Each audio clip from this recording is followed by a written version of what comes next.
And for today's segment, please welcome to be our chef assistant, Marilyn, the birthday celebrant, and Mirna.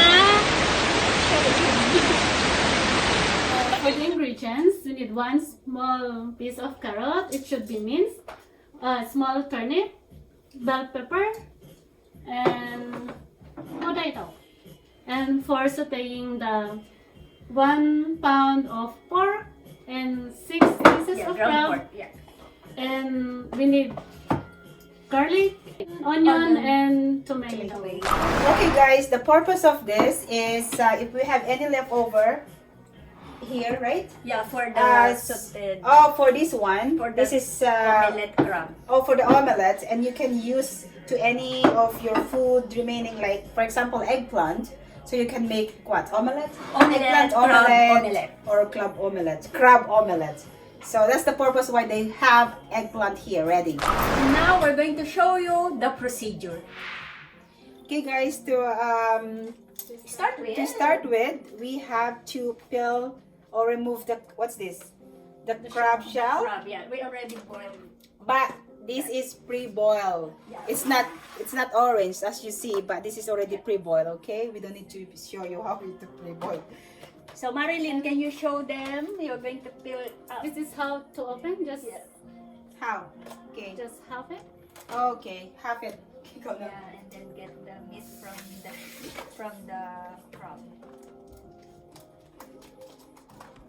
Yeah, we need 6 pieces, by the way. Oops. So for your information, that is 6 pieces. It's not that big, but yeah, good size, guys. And then we're going to keep this, right? Yeah.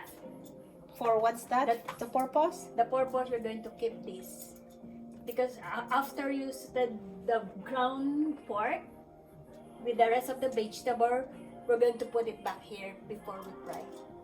Oh, okay. All right, that sounds interesting. Okay, thank you guys. Okay, now let's move on to the second step for sauteing the crab with ground pork and vegetable. Okay, Marilyn, can you put at least 2 tablespoons of olive oil? Next, of course, the garlic. Next, of course, the garlic. Mix until it turns to golden brown.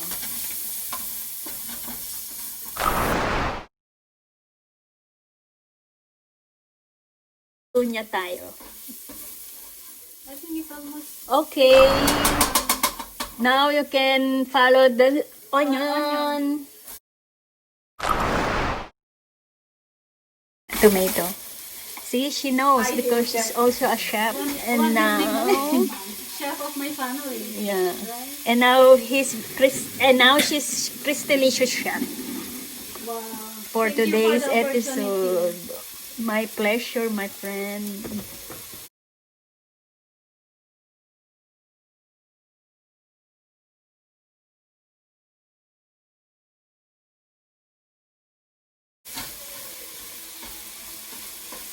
I think you can add now the crab meat. Yan. A little bit golden brown.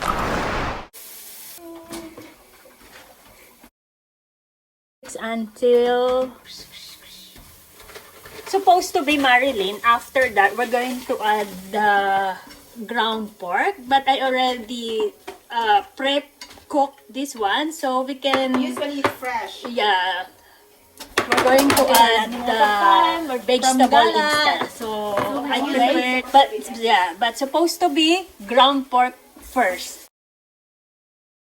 Turnips first. Okay, viewers? Yeah, and then you can add the potato.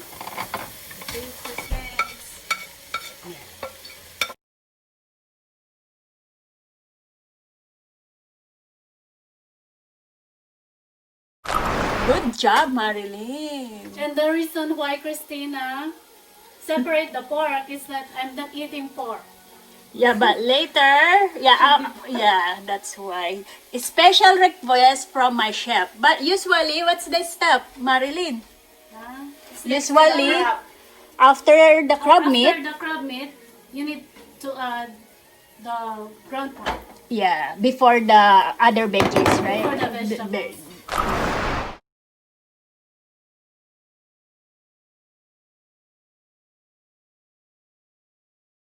Now you can add the carrots. You can add both. No, it's fine.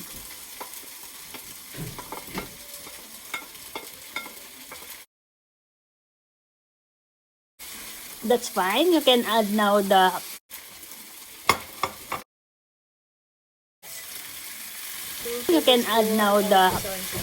at least 2 tablespoons of there you go, and then pepper. You can add now the pepper.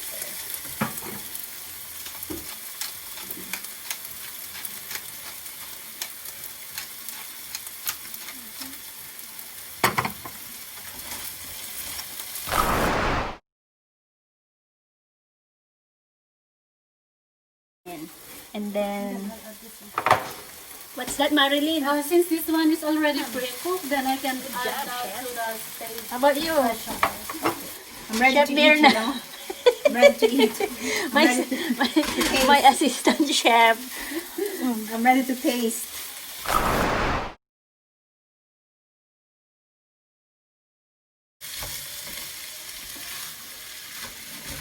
Mirna, can you taste a little bit if it is okay? What do you think? Because More they can soy put sauce or more pepper? Let's put some pepper. Okay. How about the soy sauce? Tapos soy sauce. Salt and pepper instead. Okay. Instead of soy sauce. I don't like using a lot of soy sauce. So, alternative, because soy sauce actually is a salt also. So instead, you can use salt. But whatever you prepare. Either soy sauce or salt.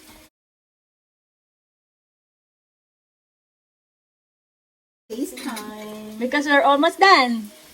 How about the meat? Is that already cooked? Yes. Because it's was There you go. And now we're done with the crab meat fillings for the crab omelette.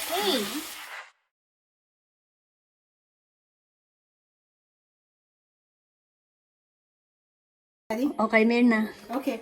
So from this, like this one, ano ba yun kanina? Niluto nyo, right? So, they saute everything here. Add the egg, the crab omelette All egg fillings. whites. Yes, and then Let's try a put it in half the bowl. of Okay. it for now. And then the breadcrumbs, please. Breadcrumbs. Asan Yeah. yung breadcrumbs mo? Ganun. Pasok mo na. So, mix. Do I have to mix? You can see. Yeah, you just mix it. Okay na ba yan? Or we have to put more? Put more, please. Para mag-dry siya, right? Yeah, Until yung sauce niya, wala na. yeah. At least a half cup. Okay? Okay. And then, Kaya You just pour, that should be enough. 2... Kasi it's getting... Okay, put more, friend. Okay, that's enough, friend. Kasi ano parang... it's Wow, getting Mirna. You know how? I don't know, parang nagmimix ka lang ng ano dito eh. Yeah. How about, ilad mo na lang yun, friend. And then now, I'm gonna put it in the shell. Yeah. Now you can put back the meat, the crab mixture omelette to the crab shell. So Yeah. like this? Yeah, like that. Can you show them? Oh, yeah, sure. Right there. Supposed to be full, dear. Yeah. Put inside. Okay, so Like Marilyn, like what you did, Marilyn, on the first cake. okay, so fill it up. Yeah, yeah, like that. Good job. There you go. Seems hard to eat. Yeah. Okay, di maluto.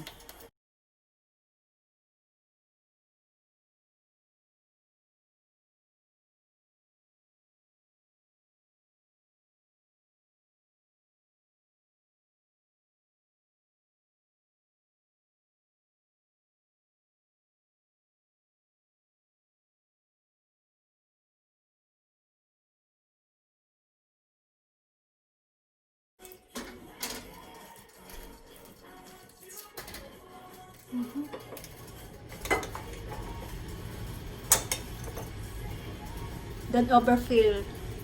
Overfill na? Yeah, don't. Oh, otherwise, doesn't get cooked, right? Yes. Oh, shoot. Pwede ka na mag-fry, Put a friend. little bit. Out? Lesser. Yeah, Yeah. yes, sir.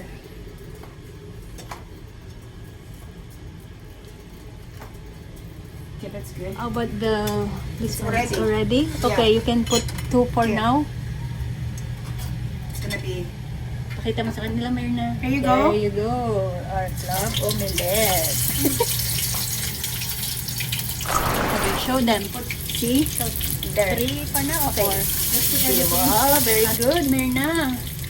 Just Good kasi job. para There you go. just Yeah, that's spread fine, the that's fine. You have to spread it. Spread from the mixture. Yeah. Nakukulog kasi yan eh. Oh, Myrna, what are you doing? Oh, basket mo lang. There you have it. I think the extra oil, you can like, I don't know, Pour it on top of pour it on the top of that crab to cook on the top, right? Yeah. The surface. Yes.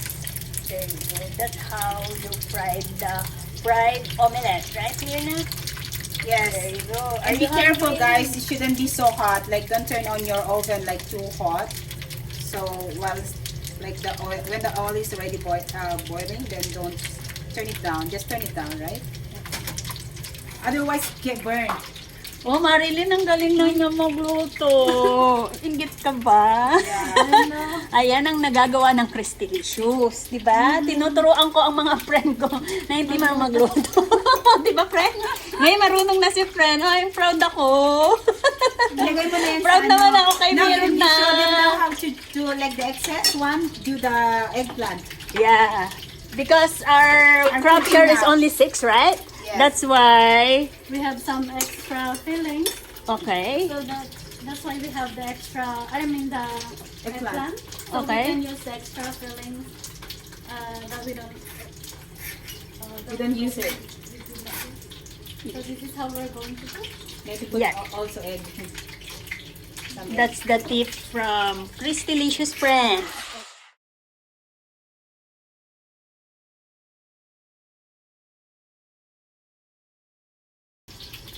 Okay, Marilyn. Okay, What's- here's the extra filling. I'm going to put it on top of the. Then,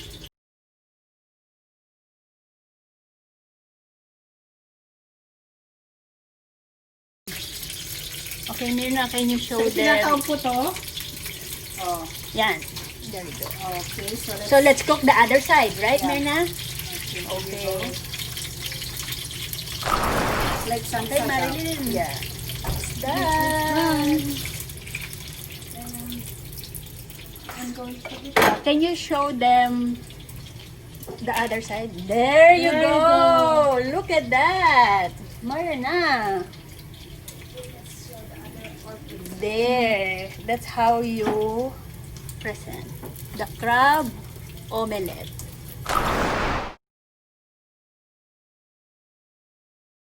Okay, Marilyn, what's next? We're going to cook the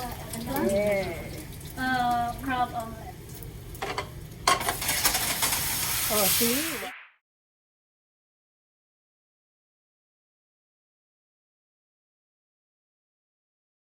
Okay, guys. It's time for tasting. Tasting. Tasting the crab omelette. We need to. Oh, yeah. Because the other one, there's no meat for Okay. Marilyn. This Okay. one's for us, guys. Okay. Now it's time for But before we taste, let tasting me show you guys. This is the leftover for the crab for the crab fillings. fillings. Yeah, Okay. So, the omelette crab, the eggplant crab omelette. so now it's time Okay, to try. now it's time for tasting, ladies. My It's tasty. I like the vegetable. It's not so mushy because it's crunchy. It's not overcooked. Because of the ano ba yan? Yung tawag doon? Yung mix. Crab mix, right? Kaya naging ano siya, naging hard. Is that right? yeah. Yeah. And it's really tasty. Crunchy. You can taste the crab and everything. How about the? Can you try the eggplant omelette, ladies? Okay, let's try this.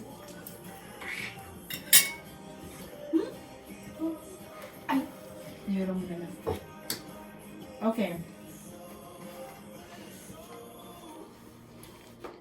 Okay, Mirna, try it. Sorry, that has a fork. No, ano mo lang sa gilid. That's good. It's almost exactly the same because there's also crab in there. Everything that's in this one is in here too, but because of have eggplant, so you can taste a little bit the eggplant.